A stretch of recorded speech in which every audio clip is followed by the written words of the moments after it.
ਬਾਈ ਆ ਬੈਰੰਗ ਵੇਖੋ ਟਰਾਲੇ ਵਾਲਾ ਬੈਰੰਗ ਹੈ। ਅੱਛਾ ਇਸ ਬੈਰੰਗ ਸਾਨੂੰ ਨਾ ਖਿੱਚ ਕੇ ਤੇ ਰੂਟਾ ਲਮਣ ਤੇ ਇਸ ਦੁਕਾਨ ਤੇ ਮਜਬੂਰ ਕਰ ਦਿੱਤਾ ਹੈ। ਠੀਕ ਹੋ ਗਿਆ ਮੀਆਂ ਐਗਰੋ ਇੰਜੀਨੀਅਰ। ਹਾਂਜੀ ਠੀਕ ਹੋ ਗਿਆ। ਜਿਹੜਾ ਰੂਟਾ ਮੈਂ ਖਰੀਦਿਆ ਹੈ ਹਾਂਜੀ ਉਹਦੇ ਨਾਲ ਦਾ ਤੁਹਾਨੂੰ ਰੂਟਾ ਦਿਖਾਵਾਂ ਜੀ। ਆਓ ਜੀ ਤੁਹਾਨੂੰ ਰੂਟਰ ਦਿਖਾਈਏ। ਬਾਈ ਹੋਰੀ ਜਨਾਬ ਇਹਦੇ ਨਾਲ ਦਾ ਰੂਟਰ ਖਰੀਦਾ ਹੈ। ਇਹਦੇ ਨਾਲ ਦਾ ਰੂਟਰ ਲੈ ਕੇ ਆਏ। ਅੱਛਾ ਇਹਨੂੰ ਵੀ ਹਾਲੇ ਤੱਕ ਪਰਾ ਲੱਗਣਾ ਹੈ। ਹਾਂਜੀ ਠੀਕ ਹੋ ਗਿਆ। ਉਹ ਵੀ ਤਿਆਰ ਪਰਵਾ ਹੁੰਦਾ ਲੱਗਣਾ ਹੈ ਤੇ ਬਾਕੀ ਇਹ ਕੰਪਲੀਟ ਹੋਇਆ ਵੀ ਹੈ ਜੀ ਮਾਸ਼ਾਅੱਲਾ। ਦੇਖੋ ਇਹ ਸ਼ਾਖ ਚੈੱਕ ਕਰੋ ਠੀਕ ਹੈ ਜੀ ਤੇ ਮਟੀਰੀਅਲ ਚੈੱਕ ਕਰੋ ਫਿਨਿਸ਼ਿੰਗ ਚੈੱਕ ਕਰੋ। ਖਿੱਚੀ ਸਾਹਿਬ ਸ਼ਾਖ ਵੀ ਔਰ ਸੰਗਲ ਵੀ। ਅੱਛਾ ਹਾਂ ਸ਼ਾਖ ਵੀ ਔਰ ਸੰਗਲ ਵੀ ਨਾਲ ਸੰਗਲ ਵੀ ਇਹ ਚੀਜ਼ ਦੇਖੋ। ਤੇ ਇਹ ਜਨਾਬ ਇਹਦਾ ਆ ਗਈ ਸ਼ਾਫਟ ਤੇ ਸ਼ਾਫਟ ਨਾਲ ਰੱਖਣ ਦੀ ਜਗ੍ਹਾ ਵੀ ਬਣਾਈ ਹੈ।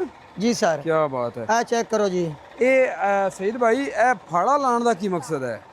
ਇਹ ਜਿਹੜੇ ਰੂਟੇ ਸਾਡੇ ਪੱਕੀ ਪਹੁੰਚ ਨਾ ਲੱਗਦੇ ਹੋਣ ਹਾਂਜੀ ਜਾਂ ਵਾਈਬ੍ਰੇਸ਼ਨ ਕਰਦੇ ਹੋਣ ਜੀ ਜਿੱਥੇ ਲੱਗ ਨਾ ਹੋਵੇ ਉੱਥੇ ਜਦੋਂ ਇਹ ਫਾੜਾ ਲੱਗਾ ਹੁੰਦਾ ਨਾ ਜੀ ਤੇ ਰੂਟੇ ਦੀ ਆਪਣੀ ਚੱਲਣ ਦੀ ਚਾਸ ਹੁੰਦੀ ਠੀਕ ਹੋ ਗਿਆ। ਬਿਹਤਰੀਨ ਚੱਲਦਾ ਹੈ। ਸਹੀ ਜੀ ਮਾਸ਼ਾਅੱਲਾ। ਤੇ ਇਹ ਵੀ ਮਲਟੀ ਸਪੀਡ ਹੈ ਜੀ? ਜੀ ਬਿਲਕੁਲ ਬਿਲकुल। ਅੱਛਾ ਇਹ ਯਾਦ ਰੱਖਣਾ ਦੋਸਤੋ ਕਿ ਮਲਟੀ ਸਪੀਡ ਅਕਸਰ ਕੰਪਨੀਆਂ ਜਿਹੜਾ ਨਾ ਗੇਅਰ ਬਾਕਸ ਮਲਟੀ ਸਪੀਡ ਬਣਾ ਰਹੀਆਂ ਨੇ।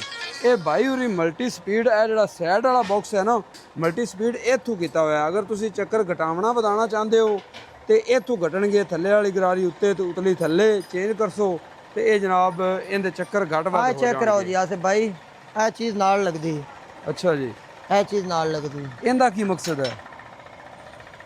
ਕਿਹੜੀ ਰੂਟਰ ਦੀ ਲਕੀਰ ਬਣਦੀ ਹੈ ਜ਼ਿਮੀਦਾਰ ਭਾਈ ਸਮਝਣ ਦੱਸਣ ਦੀ ਲੋੜ ਹੀ ਕੋਈ ਨਹੀਂ ਹੁੰਦੀ। ਠੀਕ ਇਹ ਵੇਖੋ ਜੀ ਬਾਹਰਲਾ ਫੇਰਾ ਮਾਰ ਲਿਆ ਵੀ ਅੜੇ ਦਾ ਕਿਸੇ ਰੁੱਖ ਨਾਲ ਦਰਖਤ ਨਾਲ ਜਾਂ ਬੰਦੇ ਨਾਲ। ਠੀਕ ਹੋ ਗਿਆ। ਤੇ ਜਨਾਬ ਇੱਥੇ ਕਰ ਦਿਓ ਜਿਹੜੀ ਸਾਡੀ ਲਕੀਰ ਬਣਦੀ ਹੈ। ਹਾਂਜੀ ਉੱਤੇ ਕਿਲ ਪਾ ਦਿਓ ਆਲਰੇਡੀ ਨਾ।